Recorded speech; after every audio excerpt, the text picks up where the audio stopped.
इस वीडियो को लाइक कीजिए, अपने दोस्तों के साथ शेयर कीजिए और अगर अभी तक आपने हमारे चैनल को सब्सक्राइब नहीं किया तो इसे सब्सक्राइब कर लीजिए और साथ ही मौजूद बेल आइकन को दबा लीजिए ताकि आपको तमाम नई स्टोरीज मिलती रहे।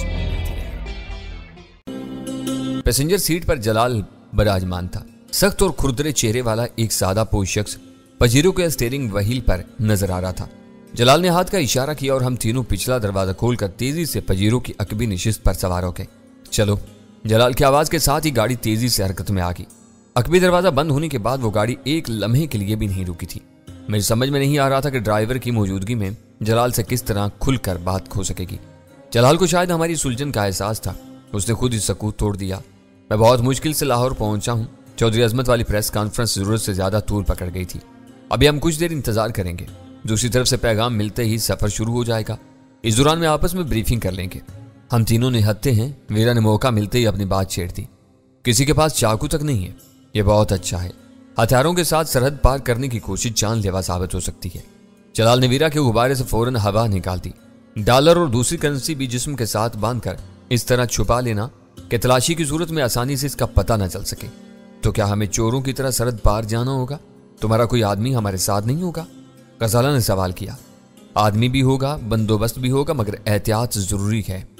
रात ज्यादा अंधेरी हो या आसमान पर अचानक गहरे बादल आ जाएं तो रास्ता भटकने का इम्कान भी होता है।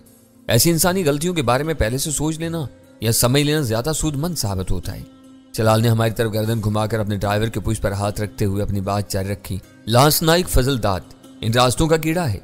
आंखों पर पट्टी बांधकर इन सरहदी इलाकों में मंजिल पर पहुंचा सकता है। जहां तक ये ले जाएगा वहां तक भटकने या रास्ता भूलने का कोई खतरा नहीं है। इससे आगे के बारे में मैं हमेशा बहुत मोहतात रहता हूं। फजलदाद का फौजी ओहदा सुनकर मुझे इत्मीनान हुआ कि फौजी इलाकों में से गुजरने के लिए जलाल ने एक फौजी ड्राइवर की खिदमत हासिल की थी।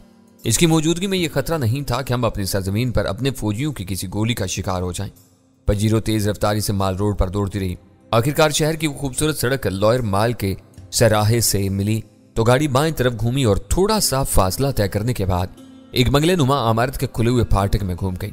गाड़ी रुकते ही जलाल नीचे उतर गया। हम तीनों ने उसकी तकरीर की। बरामदे में रखी हुई कुर्सी पर मलेशिया की वर्दी में मलबूस एक मुसल्ला निगहबान मौजूद था जो गाड़ी की रोशनियां पड़ते ही खड़ा हो चुका था। इमारत का दाखिली दरवाजा खुला हुआ था। वो निगहबान जलाल को पहचानता था। उसने हाथ उठाकर जलाल को सलाम किया। हम चारों दाखिली दरवाजे से गुजर कर हाल में दाखिल हो गए। वो एक वसी हाल था जिसमें चारों तरफ मुतअद्दिद कमरों के बंद दरवाजे नजर आ रहे थे। मुझे हाल में घुसते ही एहसास हुआ था कि वो इमारत किसी दफ्तर वगैरह के तौर पर इस्तेमाल हो रही होगी। लेकिन जब जलाल दाहिनी तरफ का दूसरा दरवाजा खोलकर अंदर दाखिल हुआ तो मेरा यह अंदाजा गलत साबित हो गया। वो एक मुस्ततील और कुशादा कमरा था जिसमें 3 मसहरियां पड़ी हुई थीं और कमरे की दीवारों के साथ एक पुराना लेकिन साफ सुथरा सोफा सेट रखा हुआ था। यह हमारा अर्जी मेहमान खाना है। जलाल ने सोफे पर बैठकर अपनी जेब से एक ऑपरेटर्स निकालते हुए बताया। आखिरी पैगाम आने तक हम यहाँ रुके रहेंगे। तुमने अभी तक ये नहीं बताया कि हमारे हथियारों की जरूरत है कैसे पूरी होगी? वीरा ने अपना सवाल फिर दोहरा दिया। इसने गौर से वीरा की तरफ देखा, फिर कहा, तुम अपने तौर पर कोई बंदोबस्त न कर सको तो मेरा कोई आदमी तुम्हारी मदद करेगा। मैंने इनसे राब्ते का नंबर डैनी को दे दिया है। वीरा का जवाब देने के बाद उसकी मुस्तफसराना नजरें मेरे चेहरे पर मरकूज होगी। शायद मुझे ये बताने की जरूरत नहीं कि इनमें से कौन वीरा और कौन गजाला है। मैंने जल्दी से कहा। गजाला तो तुम पहले ही मिल चुके हो। अपने बड़े हुए ज़हनी दबाव के बावजूद वो मुस्कुरा दिया। मेरा काम बहुत अजीब है। बाज़ नाम बरसों गुजर जाने के बावजूद मेरे लिए सिर्फ एक आवाज़ है। इनसे मेरी बात होती रहती है मगर कभी इनसे सामना होने की नौबत नहीं आई। मगर वीरा को मैंने देख लिया। वो अजीब अंदाज का तारुफ था। वीरा ने इंतजार किए बगैर अपना दाहिना हाथ आगे बढ़ा दिया जिसे जलाल ने नरमी से थाम लिया। वीरा बोली, मुझे तुमसे मिलकर खुशी हुई। तुम जैसे ज़हीन और हौसलामंद अफसर हर मुल्क के लिए बाइस फ़ख्र असासा होते हैं। मुझे बहुत दिनों से तुमसे मिलने का इश्तियाक था। मैं भी तुमसे मिलने का ख्वाहिशमंद था। जलाल ने मुसाफे में वीरा की गर्मजोशी का साथ देते हुए कहा। पाकिस्तान से तुम्हारी मोहब्बत चौधरी अजमत जैसे रजील पाकिस्तानियों के लिए एक बहुत सख्त तमाचा है। डैनी के साथ मिलकर तुमने हमारे मुल्क की बहुत खिदमत की है जिसका कोई सिला नहीं दे सकता। वीरा एक अदा के साथ मुस्कुराई और उसने जलाल का हाथ छोड़ दिया। मैं इस तवक्का पर डैनी के साथ जा रही हूँ कि तुमने हम तीनों की जिंदा वापसी के इम्कान पर अच्छी तरह गौर कर लिया होगा। मैंने कभी बुज़दिली का मुजाहरा नहीं किया लेकिन मैं बेमसरफ और अहमकाना मौत के तसव्वुर से कभी कभी खाइफ हो जाती हूँ। मेरी यहाँ मौजूदगी इस बात की दलील है कि मैंने सब कुछ देख भाल लिया है। कहीं कोई खामी होती तो मैं डैनी को हरगिज़ रवानगी का इशारा न देता। डैनी पर मैं नाज करता हूँ। यह हमारा कौमी एहसास है। मैं इसे बेसर सामानी की हालत में खो देने का तस्वुर भी नहीं कर सकता। इसने लाहौर से गुजरते गुजरते एक ऐसे सोमनाथ को मुंह के बल गिराया है कि मैं सोच सोच कर हैरान हो रहा हूँ। चौधरी अजमत ने पंजाब के कई बड़े शहरों और सरहद के कबायली इलाकों में बहुत मक्कारी से अपना ऐसा नेटवर्क फैलाया हुआ था कि सरतोड़ कोशिशों के बावजूद कोई उसका सुराग नहीं लगा सका था। आज वो सबूत और 2 मजबूत गवाहों के साथ हमारा कैदी है। तुमने अभी तक ये नहीं बताया कि चौधरी अजमत और तुम्हारी प्रेस कॉन्फ्रेंस का क्या बना। चौधरी अजमत का जिक्र आ जाने पर मैंने उसे याद दिलाया। प्रेस कॉन्फ्रेंस तवक्का से ज्यादा कामयाब रही। उसके हामी और नमक ख्वार चोरों की तरह मुंह छुपाकर दरमियान ही में वापस चले गए। कल सुबह के अखबारात लोगों की आंखें खोल देंगे। दूसरी आम कामयाबी ये हुई है कि शाहिद की तरह मलिक इकबाल भी सब कुछ उगलने पर मजबूर हो गया है। इन लोगों ने ह्यूमन सोसाइटी और हेरवन से अंधी दौलत कमाई है। गरीबों की नाम निहाद फलाह बहबूद पर करोड़ों रुपए सर्फ करने के बावजूद इनके असासे अरबों में पहुंचे हुए हैं जो निकलवाए जाएंगे। इस बादशाह घर का क्या हुआ जो चौधरी पर हाथ डालने वालों को कच्चा चबा जाने पर तुला हुआ था? उसका भी सारा घमंड पाश पाश हो गया। जलाल ने पहलू बदल कर कहा। प्राइम मिनिस्टर हाउस से हदायत आ गई कि ह्यूमन सोसाइटी केस में हर दबाव को सख्ती से मुस्तरद कर दिया जाए। ऐसी खुली पूछपनाही के बाद मैं सारी उलझनों से आजाद हो गया। अब कानून की राह में कोई ताकत हायल नहीं हो सकती। इसके खिलाफ केस इतना मजबूत है कि एंटी नारकोटिक्स कोर्ट से उससे जल्द ही मौत की सजा सुना दी जाएगी। वो मकाफाती अमल से बच नहीं सकेगा। ऐसे लोगों को दूसरों के लिए इबरत बना देना चाहिए, वीरा ने संजीदगी से कहा। वो ह्यूमन सोसाइटी की आड़ में हेरवन सोसाइटी चला रहा है। जलाल मुताजफाना अंदाज में सर हिलाकर रह गया। उसने अपने कोट की अंदरूनी जेब में हाथ डाला और पासपोर्टों वाला वजनी लिफाफा निकाल कर मेरे हवाले कर दिया। मैंने लिफाफा खोला तो सबसे ऊपर गजाला का पासपोर्ट था। मैंने उसकी वर्करदानी की तो उसके एक सफ़े पर उसी तारीख में पाकिस्तान से वागा के रास्ते, इखराज और अटारी के रास्ते भारत में दाखिले की सरकारी मोहरें लगी हुई थी। वो जाली काम था, लेकिन बज़ाहिर इस पर शुबा करने की कोई वजह नहीं थी। मैंने अपना पासपोर्ट अलग करके बकिया दोनों पासपोर्ट वीरा और गजाला के हवाले कर दिए। तुम्हारे ज़हनों में कोई और सवाल मौजूद हो तो उसे भी साफ कर लो। जलाल ने वीरा से मुखातिब होकर दावत दी। रवानगी का बगल बच गया तो फिर मौका नहीं मिलेगा। जब तक मैं तुमसे नहीं मिली थी मेरे ज़हन में बहुत से सवाल उभर रहे थे, मगर डैनी पर एतमाद था। वीरा ने जवाब दिया। सारी बात सामने वाले पर एतमाद की होती है। डैनी तुमको जानता है इसलिए पूरी तरह मुतमईन था। अब मेरी भी तुमसे मुलाकात हो गई है तो बहुत से सवालात अज खुद खत्म हो गए हैं। तुम ये डिब्बा क्यों लिए बैठे हो? मैंने जलाल की गोद में रखे हुए खामोश ऑपरेटर्स की तरफ इशारा करके पूछा। इस पर बिंगू का पैगाम आएगा, जलाल ने गहरी मुस्कुराहट के साथ जवाब दिया। वो अपनी रवानगी की इत्तला देगा और हम यहाँ से चल देंगे। ये बिंगू कौन है? वीरा किसी भी मौका पर सवाल करने में कोई ताखिर नहीं करती थी। ये ब्रीफिंग का एक हिस्सा है। तुम तीनों को सफर की सारी तयशुदा जज्वियात अच्छी तरह ज़हन नशीन कर लेनी चाहिए। जलाल ने गैर इरादी तौर पर अपनी रिस्ट वॉच पर एक नजर डालकर कहा। इनसे इन्हिराफ तुम तीनों के लिए खतरनाक साबित होगा। अमृतसर में कुछ वक्त गुजारने के बाद तुम अपनी मर्जी के मुताबिक फैसले कर सकोगे। तुमको ये भी तय कर लेना चाहिए कि तुम्हारे दरमियान बाहिमी राब्ते की क्या सूरत होगी, क्योंकि वीरा को तुम दोनों से अलग बल्कि दूर रहना होगा। मैं चाहूंगा कि हमारे दरमियान कोई लासिल्की राब्ता रहे। भारत में हमें 3 ऑपरेटर्स मिल सकें तो हर मुश्किल आसान हो जाएगी। मैंने कहा इस पर अमल करने की पूरी कोशिश की जाएगी, लेकिन मैं इस वक्त कोई वादा नहीं कर सकता। और कोई बात? उसकी मुस्तफसराना निगाहें बारी बारी गजाला और वीरा के चेहरों से फिसलती हुई मेरे चेहरे पर मरकूज होगी। हम तीनों में से किसी ने कोई सवाल नहीं किया। वीरा की यह बात 100% दुरुस्त थी कि जलाल के आते ही हमारे बेशतर सवाल, अंदेशे और वसवसे खुद ही दम तोड़ चुके थे। बिंगू अमृतसर की ज़ेरे ज़मीन दुनिया का एक मारूफ नाम है और वो पिछले 3 सालों से भारी मुआवजा लेकर हमारे लिए काम कर रहा है। जलाल ने कदर तवक्कुफ के बाद बिंगू के तफसीली तारुफ से अपनी ब्रीफिंग का आगाज कर दिया। वो नहायत नपे तुले और तफसीली अंदाज में हर पहलू की वजाहत करता हुआ आगे बढ़ रहा था। वो सिलसिला खासी देर तक चलता रहा। जलाल का अंदाज खालिस पेशा वराना था। दरपेश मुहिम का हर छोटा बड़ा पहलू उसकी नजरों में था। साफ अंदाजा हो रहा था कि वो बैठे बैठे ही हमें भारत पहुंचाने के लिए नहीं आ गया था। उसने बहुत अर्क रेजी से इस मंसूबे पर काम किया था। उसके हर लफ्ज और फिक्रे से उसकी वो तवील मेहनत झलक रही थी।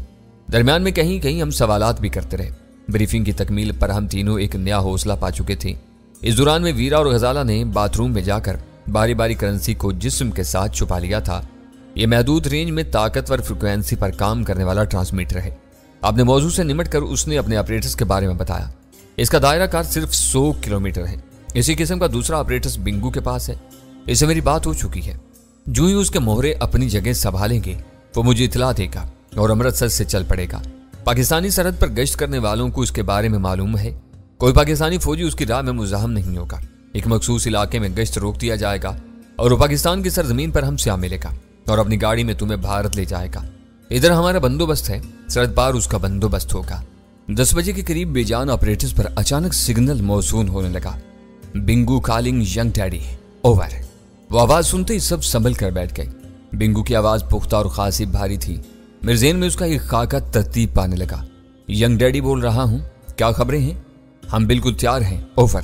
جلال نے آپریٹرز کا بٹن دبا کر فوراً پیغام کا جواب دیا، آل سیٹ، پرواز شروع ہو رہی ہے 11 بجے، 0 پوائنٹ، اوور۔ مکمل فکروں کے بجائے اس نے مخصوص اور شکستہ الفاظ میں اپنا پیغام دیا جو جلال کی دی ہوئی بریفنگ کی روشنی میں میرے لیے قابل فہم تھا۔ جلال اپنی رسٹ واچ دیکھنے کے بعد کہہ رہا تھا، اوکے، 1 AM، 2 PM، اوور۔ وہ الفاظ ہمارے سروں پر سے گزر گئے مگر بنگو بات سمجھ گیا۔ اس نے گفتگو ختم کرنے کا اعلان کر دیا۔ جلال کے ساتھ سب اٹھ گئے۔ اس نے ہاتھ اٹھا کر ہم تینوں کو گڈ لک کہا۔ ہم نے بھی جواب میں اس کے لیے نیک خواہشات کا اظہار کیا۔ پھر ہم تیزی سے باہر نکل آئے۔ لانس نائک فضل داد نے پجیروں کو پورچ میں واپسی کے لیے گھما کر پار کیا ہوا تھا اور بے داغ شیشوں کو مزید چمکانے میں مصروف تھا۔ ہم چاروں کو پرانی ترتیب سے گاڑی میں سوار کرانے کے بعد فضل داد نے گاڑی کا انجن اسٹارٹ کیا اور زبان سے کچھ کہے بغیر واپسی کا سفر شروع کر دیا۔ میں نے اسٹریٹ لیمپس کی روشنی میں غزالہ کے ہونٹ ہلتے دیکھے، شاید وہ زیر لب دعائیں پڑھ رہی تھی۔ میں نے بھی دل ہی دل میں سفر کے آغاز کی دعا پڑھ لی۔ ویرا سے ایسے کسی نیک کام کی توقع ابز تھی۔ وہ پوری طرح دنیا دار تھی اور دعا اس سے زیادہ تدبیر اور عمل پر یقین رکھتی تھی۔ AM اور PM کا مطلب سمجھ میں نہیں آیا۔ گاڑی دوبارہ مال روڈ پر پہنچ جانے کے بعد میں نے جلال سے کہا، یہ آپس کے بے رحمانہ کوڈ ہیں۔ اس پورے علاقے میں دونوں اطراف کی طاقتور فوجی مواصلات کا جال پھیلا ہوا ہے۔ ساری احتیاط کے باوجود کچھ پتہ نہیں ہوتا کہ کب ہماری گفتگو سنی جا رہی ہوگی۔ جلال نے بے فکری سے بتایا، یہ پرواز سے بھیجے جانے والے کارگو کی تفصیل ہے۔ AM سے مراد مرد ہے اور PM سے عورتوں کی تعداد بتائی گئی ہے۔ یہ تفصیل اسے پہلے سے بتا دی گئی تھی مگر اس وقت نفری کی دوبارہ تصدیق ضروری تھی۔ میں بے اختیار ہنس پڑا۔ اس کی زبان سے وہ الفاظ سننے کے بعد میں مسلسل الجھن میں مبتلا تھا کہ 11 بجے کا وقت مقرر ہو جانے کے بعد رات کے 1 اور دن کے 2 بجے کا ذکر کیوں کیا گیا تھا۔ بھول کر بھی میرا ذہن اپنی نفری کی طرف نہیں گیا تھا۔ پجیرو 2 رویا مال روڈ کے دوسرے ٹریک پر تیزی سے واپسی کا سفر طے کر رہی تھی۔ گاڑی میں گمبھیر خاموشی چھائی ہوئی تھی۔ ویرا نے اپنے اعصاب کو پرسکون رکھنے کے لیے سگریٹ سلگا لی تھی اور اپنی طرف کی کھڑکی کا شیشہ گرا کر تیزی سے پیچھے کی طرف دوڑتی ہوئی دکانوں اور روشنیوں کے نظارے میں محو تھی۔ پجیرو برق رفتاری سے سفر کرتی ہوئی اس چوراہے تک آئی جہاں الفلاح بلڈنگ سے ذرا آگے اسلامی سربراہی کانفرنس کا یادگاری مینار استادہ ہے۔ وہاں سے گاڑی ایجرٹن روڈ پر مڑ گئی۔ مجھے پہلے سے اندازہ تھا کہ لاہور سے بھارت کی سرزمین پر پہنچنے کے لیے PRB نہر کو عبور کرنا ناگزیر تھا۔ پاکستانی سرحد اور شہری آبادی کے درمیان وہ تاریخی نہر ایک مضبوط دفاعی لکیر تھی جو پاکستان کی زرعی ضروریات کے ساتھ دفاعی ضرورتوں کو بھی پورا کرتی تھی۔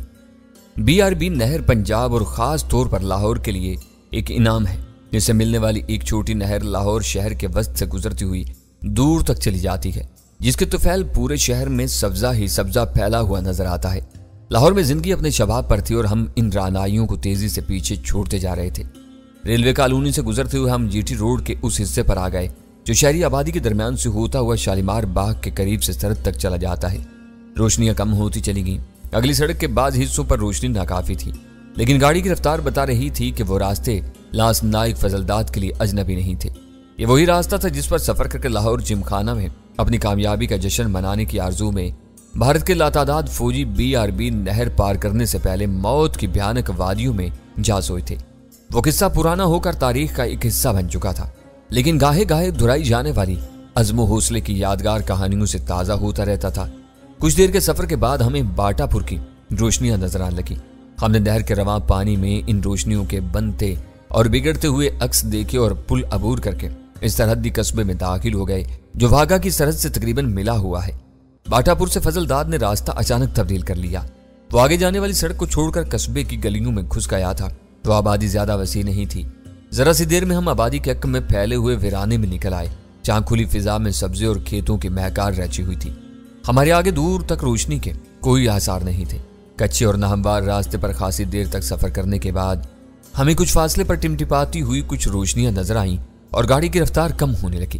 اب ہم خطرناک سرحدی پٹی میں داخل ہونے والے ہیں۔ جلال نے اعلان کیا، یہاں کسی پیشگی اطلاع کے بغیر کسی بھی وقت مشین گنیں اپنے نغمے اگلنے لگتی ہیں۔ کچھ دیر تک دونوں طرف سے دھواں دھار فائرنگ ہوتی ہے، پھر یکا یک موت کی سی خاموشی طاری ہو جاتی ہے۔ فضا میں جلے ہوئے بارود کی تیز بو کے سوا فائرنگ کی کوئی علامت باقی نہیں رہتی۔ یہاں اپنا فرض انجام دینے والوں کے لیے یہی زندگی کی رونق اور دل لگی ہوتی ہے۔ تم ہمیں خوفزدہ کرنے کی کوشش کر رہے ہو یا ہمارا حوصلہ بڑھا رہے ہو؟ ویرا نے پھیکی ہنسی کے ساتھ پوچھا۔ حقائق بتا رہا ہوں، نتیجہ تم خود اخذ کر سکتی ہو، جلال نے مختصر سا پیغام دیا۔ وہ کسی سوچ میں ڈوبا ہوا تھا۔ فاصلہ کم ہونے کے ساتھ وہ روشنیاں واضح ہوتی چلی گئیں۔ فضل داد نے ان کے قریب گاڑی روک دی۔ ہیڈ لیمپس اس نے دور ہی سے گل کر دیے تھے۔